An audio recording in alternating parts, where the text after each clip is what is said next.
तो हेलो दोस्तों, ये मेरे पास एक सेट है Redmi 8A। आप देख सकते हैं ये डेड कंडीशन में। और डेड कैसे है कि बेसिकली ये सेकंड लोगों के आने पर ये बंद हो जाता है। आप इसके पीछे डीसी रीडिंग भी देख सकते हैं।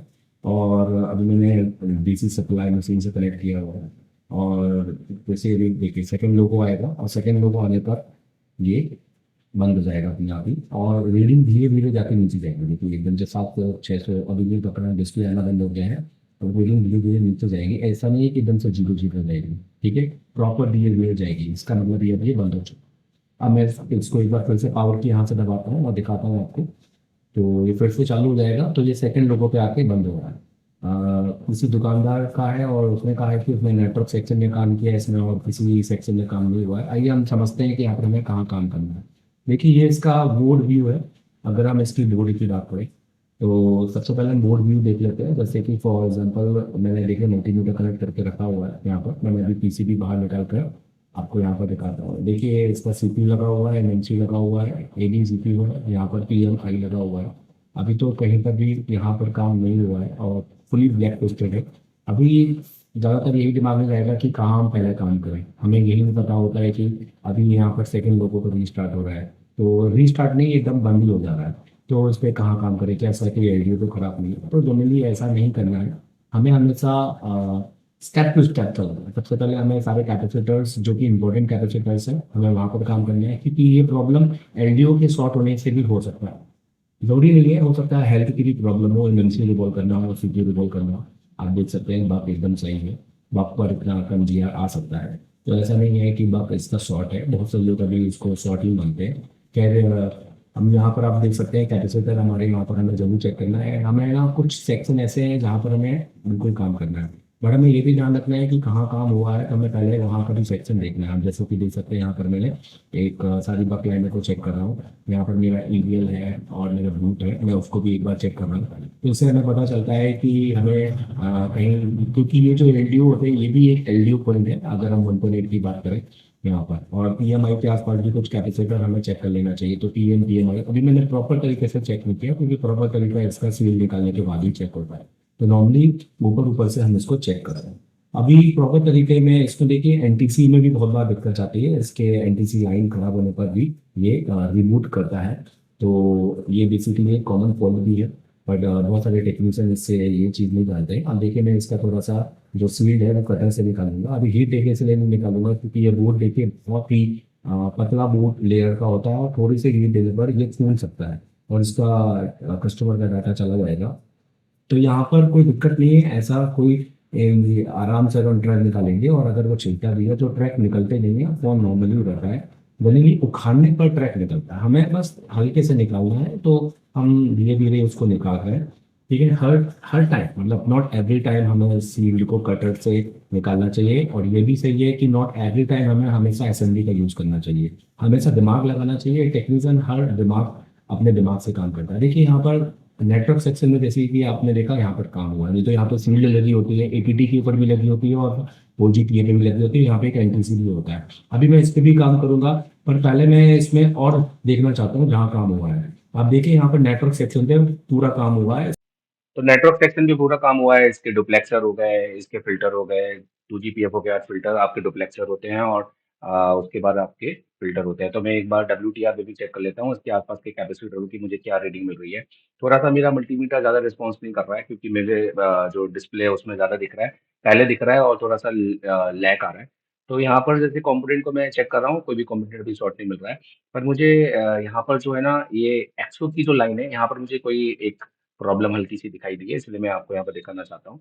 यहाँ पर आप देख सकते हैं कि ऊपर इसकी जो एक एक्सो की लाइन होती है, यहाँ पर जो मुझे रीडिंग मिल रही है ना वो शॉर्टिंग की मिल रही है। अभी फिलहाल तो आपको ओएल दिखाई दे रहा है क्योंकि मैंने कहा कि मेरा जो बेसिकली मल्टीमीटर है वो बहुत जल्दी रिस्पॉन्स नहीं कर रहा था, तो थोड़ा उसका सॉफ्टवेयर का लैग है। तो अभी जो मुझे एक्सओ की लाइन पे हल्का सा शॉर्टिंग मिला है जो कि WTR की साइड है। तो मैं WTR को एक बार निकाल कर एक बार चेक करना चाहूंगा और फिर देखूंगा कि क्या प्रॉब्लम हो सकती है। आप देख सकते हैं WTR को, क्योंकि टेक्नीशियन ने अच्छे से ही लगाया होगा। ये आईसी तो नॉर्मली आईसी है, इसको तो हर एक टेक्नीशियन काम कर ही लेता है। हमें आसपास के बोर्ड का भी देखना है कि क्योंकि जनरली ये बोर्ड पे काम करने पर लोग इसको फुला देते हैं। अब आप देख सकते हैं सारे पैड अपने बराबर हैं, कोई भी पैड ऐसा नहीं है कम छोटा बड़ा या आपस में सटा हुआ है। तो हम इसको इंटरनली सॉर्टिंग तो नहीं बोल सकते, WTR की खराबी बोल सकते हैं। अभी WTR सबसे ज्यादा हीट होता है क्योंकि ये लो टेम्परेचर है, थोड़े ही हीट होने पर ये खराब हो जाता है। और ये शुरुआत से ही था। नेटवर्क सेक्शन में जो कॉलकम के अंदर जो वायरलेस ट्रांससीवर होता है वो सबसे ज्यादा आपका खराब होने वाला एक आईसी है, इसलिए आपको इसको सबसे पहले चेंज करना है। बट जनरली लोग क्या करते हैं, किसी भी स्क्रैप बोर्ड से लगा देते हैं। देखिए एक्सपीरियंस, मैंने कहा ना, नॉलेज होने एक अच्छी अलग बात है और एक्सपीरियंस होने एक अलग बात है। अगर हम यहाँ पर स्क्रैप बोर्ड से लगाते हैं ना, तो क्योंकि हम तो ये सोच लेते हैं हमने तो बदल दिया, अब क्यों नहीं आया नेटवर्क। तो प्रॉब्लम ये है कि आपने तो ये कंफर्म ही नहीं किया कि आपका स्क्रैप बोर्ड का भी WTR सही है कि नहीं सही है। पर ये सारी चीजें तभी समझ में आती है जब आप एक एक्सपीरियंस पर्सन के साथ में काम करें, या एक्सपीरियंस पर्सन का आपको एक लाइक दिमाग तो हो कि हाँ भाई मेरे पास स्क्रैप बोर्ड की भी आईसी जरूरी नहीं है ठीक हो, इसलिए मुझे 2 या 3 आईसीओ को बदल के ज़रूर देख लेना चाहिए, या एक ऐसे बोर्ड से निकालना चाहिए जहाँ मुझे पता है कि वहाँ ये सही है। अभी तो फिलहाल हम इसको नॉर्मली क्लीन करके एक बार फिर से चेक करेंगे, और पहले मैं वो रजिस्टर को ही चेक करूंगा, क्योंकि पहले वो रजिस्टर के WTR के साइड में जो एक्सओ की लाइन होती है, जिससे बेसिकली बेसबैंड और ये आपका अ, जो सिम आता है, बट बेसिकली उसमें आप देखा जाए तो नॉर्मली एक वोल्टेज भी रहता है जो 0.8 1.5 समथिंग रहता है, जो फ्लक्चुएट करता है। पर ड्यूरिंग ये ना पावर आईसी के साथ भी कनेक्टेड रहता है, क्योंकि अगर ये शॉर्ट है तो कहीं ना कहीं ये सेकेंडरी एलडीओ के जैसे ही काम है। हालांकि फ्रिक्वेंसी है, पर फिलहाल हमने यहाँ पर इसको क्लीन किया है खाली। आप देख सकते हैं कोई पैड निकला नहीं है, सारे पैड अपने बराबर हैं। और यहाँ पर हम फिर से उस रजिस्टर को चेक करेंगे। यहाँ पर मुझे दिखा था, अभी अभी भी मैं कह रहा हूँ कि मल्टीमीटर अभी भी उसको OLE दिखा रहा है, बट वहाँ पर पहले ग्राउंड था, जो कि मैं प्रॉपर तरीके से दिखा नहीं पा रहा हूँ।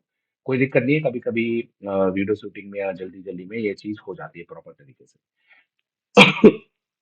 अब आप देख सकते हैं अभी तो मेरी रीडिंग है जो कि बिल्कुल सही आ रही है, इसमें कोई दिक्कत नहीं है। और अब मैं इसको एक प्रॉपर अब एक बार फिर से चालू करके देखता हूँ, हो सकता है कि फ़ोन मेरा चालू हो जाए, क्योंकि अब नहीं होगा तो पहले मैं 4GPF और APT पर ही काम करूँगा, इसके बाद मैं PMI और उसके बाद PM और उसके बाद CPU-MEMC पे जाऊँगा। मैं डायरेक्ट CPU-MEMC को रिवॉल्व नहीं करूँगा, क्योंकि देखो दोस्तों, डायरेक्ट CPU करना तो आज की डेट में 99 100 में से 99 लोग कर लेंगे, पर ये फ़ोन का एक तरीके से डैमेज करना ही हो जाएगा, तो ये मैं करूँगा नहीं। सो लाइक अब मैं यहाँ पर एक बार दिखा देता हूँ कि फ़ोन की क्या कंडीशन है।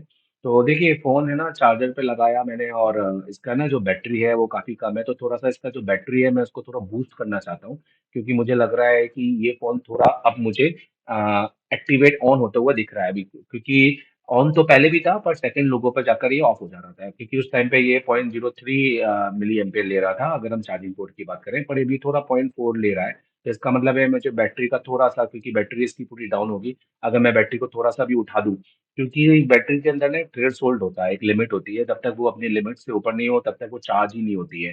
तो यहाँ पर अगर हम इसको लिमिट से थोड़ा-सा, लाइक ये 3 वोल्टेज 3.1 आप बोल सकते हैं, तो अगर हम इसको थोड़ा-सा चार्ज करें तो ये बेसिकली ऊपर जा सकती है और एटलीस्ट लोगो दिखा सकती है, क्योंकि उससे पहले तो क्या होगा, बीपीएच ही नहीं बनेगा, क्योंकि डीसी टू डीसी का भी एक थ्रेशोल्ड लिमिट होता है। प्रॉपर बीपीएच नहीं बनेगा, उसको प्रॉपर वोल्टेज नहीं मिलेंगे तो वो ट्रिगर ही नहीं होगा बग के लिए, और जब बग ही नहीं बनेगा तो फिर आपका लोगो कैसे आएगा।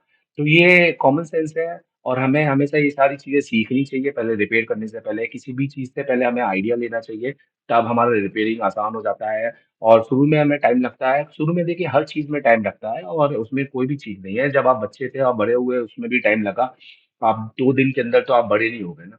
तो वैसे ही हर चीज में टाइम लगता है, पर जब चीजें सही तरीके से हो तो फिर उसका आउटपुट भी निकलता है। आपने देखा कि कोई बच्चा अगर एकदम से बड़ा हो रहा है और बहुत ज़्यादा जल्दी ग्रोथ है, तो कोई बीमारी की भी समस्या हो सकती है और आगे जाके प्रॉब्लम हो सकता है। अगर वो सही समय पे, सही टाइम पे डेवलप हो रहा है, तो यही उसका एकदम करेक्ट टाइम बोला जाता है। तो ये रिपेयरिंग के अंदर भी यही कहा जाता है कि अगर आप सही टाइम पे हर चीज़ को करें, तो अभी देखिए मैंने अभी है ना डीसी के साथ में कनेक्ट कर रहा हूँ, बूस्ट कर रहा हूँ, तो मैं आपको डीसी सप्लाई मशीन दिखा नहीं सकता, क्योंकि मैंने एक एक्स्ट्रा का कैमरा कनेक्ट नहीं किया हुआ है।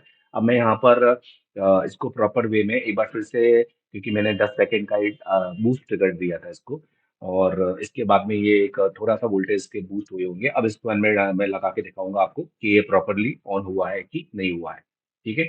अभी तो देखिए आपके जो वोल्टेज है ये 3 के लगभग है, 3.01, अब हम इसको 3.1 बोल सकते हैं, क्योंकि 3.09 है, और अगर आप समझ सकते हैं इस आंकड़े को तो हम इसको समझ सकते हैं।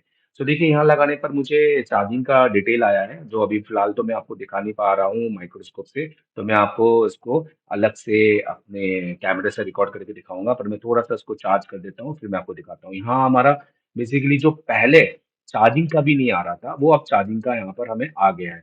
तो ये हमारे लिए एक अच्छी बात है, मतलब ये हमारा फ़ोन देखा जाए तो अब प्रॉपर्ली ऑन होगा। इसको हम एक बार पूरा ऑन करके आपको दिखाएँगे, क्योंकि पहले तो ये इतने मोड पे भी नहीं जा रहा था। जैसे मैंने बताया सेकंड लोगों पर जाने के बाद ये ऑफ हो जा रहा था और चार्जिंग पे भी ये नहीं आ रहा था। पर अब ये चार्जिंग पे आ गया है और अब हम इसको प्रॉपर तरीके से आपको एक बार दिखा देते हैं।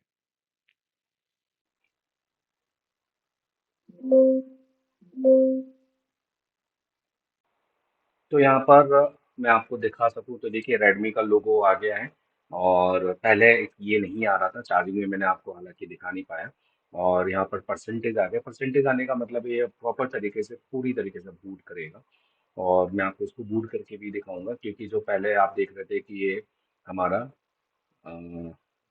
सेकंड लोगो पर जाकर एक तरीके से बंद हो गया था और अब हम देखेंगे रेडमी पर ये आगे जा बढ़ता है कि नहीं बढ़ता है एमआई यूआई के आगे।